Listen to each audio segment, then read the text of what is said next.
The hot African sun blazed down as wildlife ranger David Kamau drove through the Samburu Reserve on his regular patrol. It was another Tuesday morning, and he expected nothing unusual. But something felt wrong. The usual animal sounds were gone. The birds weren't singing. The monkeys weren't chattering. Everything was too quiet. Then he saw it. At first, David thought it was a large rock in the distance. But as he drove closer, his heart sank. It was a lion, a huge male, lying completely still in the dirt. And around his neck, shining in the sunlight, was a thick, heavy chain. David's breath caught in his throat. In his 15 years as a ranger, he had never seen anything like this. David stopped his jeep and walked closer carefully. His hands were shaking. The lion was barely breathing. Each breath looked painful and slow. His ribs showed clearly through his golden skin, and his eyes looked empty and dull with pain. The chain was terrible to see. Each metal link was as thick as David's thumb, wrapped tightly around the lion's neck. One end was attached to a heavy metal stake that had been hammered deep into the hard ground. The lion's beautiful mane was matted and covered in dried blood, where the sharp metal had cut into his skin over and over. Flies buzzed around the infected wounds. David fell to his knees beside the dying animal. "How long have you been here, my friend?" he whispered, his voice breaking. He would find out later the heartbreaking truth. 10 days. This magnificent creature had been trapped in this exact spot for 10 days, with no food, no water, and no hope. By all accounts, he should have already been dead. David grabbed his radio with trembling hands and called for emergency help. Dr. Sarah Mitchell, a veterinarian who specializes in treating big cats, came with her medical team in less than an hour. When she arrived and saw the lion, even she who had treated hundreds of injured animals was shocked. "He should be dead already," she said quietly, examining the lion from a safe distance. "Without water for this long, in this heat, I honestly don't know how his heart is still beating." But they had to try to save him. They couldn't just let him die. The tranquilizer dart flew through the air and hit its target. Within a few minutes, the great cat's pain eased as he fell into unconsciousness. As the team moved closer, they saw how truly terrible his condition was. The chain had cut so deep into his neck that it had almost reached the bone. In some places, you couldn't even see the metal anymore. It was buried in infected flesh. He had lost almost half his normal body weight. His tongue was swollen and dry from dehydration. "Get the bolt cutters," Dr. Mitchell commanded her team. "We need to move fast. Every second counts." The sound of metal snapping echoed across the empty savanna. As the chain finally fell away, David gently lifted it off the ground. It weighed nearly 30 pounds. This noble creature had carried this torture around his neck for 10 endless days and nights.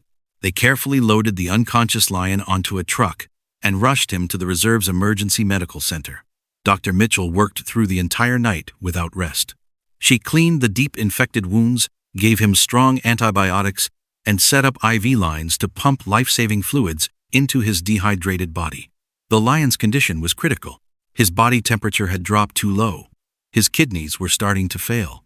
His heart rate was dangerously weak. "Even if he somehow lives through tonight, Doctor," Mitchell told David honestly as dawn broke, "the damage to his body might be too severe. He may never be strong enough to hunt again. He may never roar again. He might not be able to survive in the wild." David stayed by the lion's side all day, refusing to leave. He had to know if this fighter would make it. And this lion was indeed a fighter. On the second day, his eyes opened for the first time. On the third day, he drank water just a little at first, then more. On the fifth day, he ate small pieces of meat. His body was slowly remembering how to live. And then on the seventh day, exactly 17 days after his terrible ordeal had begun, something truly amazing happened. David was sitting quietly outside the recovery pen when he heard it, a sound he had feared he might never hear again. It started low and deep, then built up, rolling across the reserve like distant thunder. The lion was roaring. Tears streamed down David's face as the magnificent sound continued. It was the most beautiful thing he had ever heard. Other staff members came running from all directions. "Doctor!" Mitchell rushed out of her office, her usually calm professional face breaking into a brilliant smile. "He's calling out," she said, her own eyes wet with tears. "He's telling the whole world he's still here. He's still alive."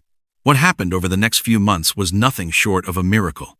Week by week, the lion, they had named him Simba, which means lion in Swahili, got stronger. He gained back his weight. His wounds slowly healed into thin scars that disappeared beneath his thick mane. The light came back into his amber eyes. He practiced walking, then running. He was becoming himself again. But the real miracle came 3 months later. David was out doing his regular patrol when he spotted Simba in the distance. His heart jumped. But Simba wasn't alone. He had found a pride 3 beautiful lionesses and their young cubs. As David watched through his binoculars with joy in his heart, Simba climbed up on top of a tall termite mound. He looked out over the golden grasslands, took a deep breath, and released another earth-shaking roar. He was claiming his territory, protecting his new family, reclaiming his life. The king had returned to his throne. The investigation later revealed a heartbreaking truth. Simba had been captured by criminals who trafficked in wild animals illegally. They planned to sell him. The chain was meant to hold him until they could transport him. But something went wrong with their plan. Maybe they got scared. Maybe they had to run from authorities. Whatever the reason, they abandoned him and left him chained to die alone in the wilderness. But those evil people were wrong about one thing. They didn't count on Simba's incredible will to survive. And they never imagined that there were good people like David who would refuse to give up on him, who would fight just as hard to save his life as Simba fought to hold on to it. Today, Simba still roams free in the Samburu Reserve, living the life he was meant to live.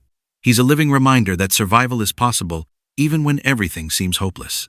The scars around his neck will always be there, a permanent reminder of the 10 days that should have killed him, but instead made him a legend that rangers still talk about around their campfires.